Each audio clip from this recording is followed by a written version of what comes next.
10 small business stats. So why don't you take the odds, I'll take the evens. All right. And Kellyanne will cut and paste these and drop them into the comments.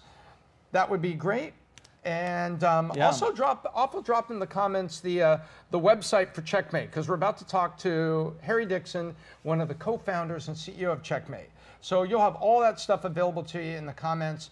So you take the odd, I'll take the even. Yep. So first stat is there are 582 million entrepreneurs on Earth. So wait a minute, there's 8 billion people on Earth, and 1 in 16 people call themselves an entrepreneur. Yeah. That's very interesting. Yeah.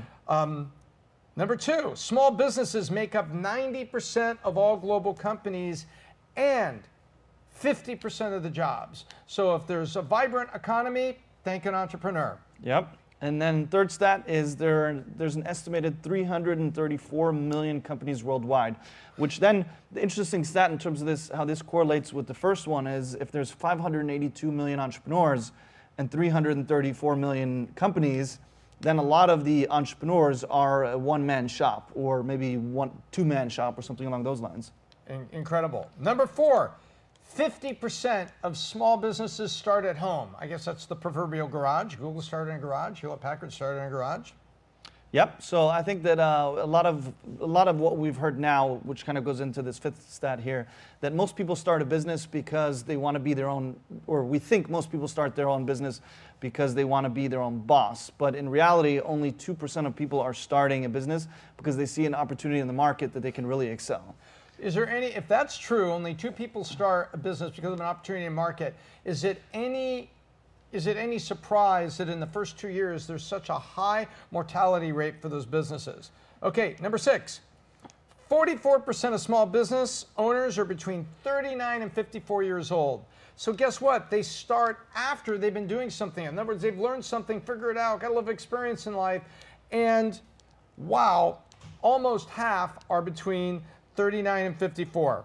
And 2% of those have found a market, an opportunity in the market. So we'll see how that turns out. But next stat is that 54% of small business owners have a bachelor's degree or higher.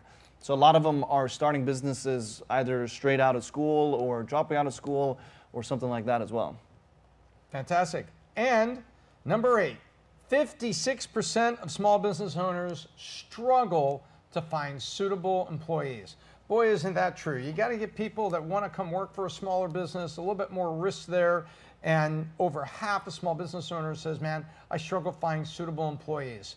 Very, very typical. So if that's happening to you, remember, you're not crazy. Just keep working it. Yep. And point number 9, I don't think this is really a surprise to anyone, but small business owners are known for working overtime and long hours. Overtime? I thought it was all the time. Yeah. You know, that's, my goodness. There's part-timers, full-timers, and all the timers. And most entrepreneurs, the ones that are successful, the 2% that are successful, I guarantee you they're all the timers. And number 10, the number 1 cause of business failure is low sales and cash flow. So let's go back to the 2% that were actually building something because they knew there was something in the market and there was a product they could offer to it. Those guys probably found cash flow and sales. Everybody else says the number 1 cause of business death is I couldn't sell anything and cash flow ran me out, and so I went back to another job. At least for the time being, they could be their own boss. So that's a good thing. Exactly.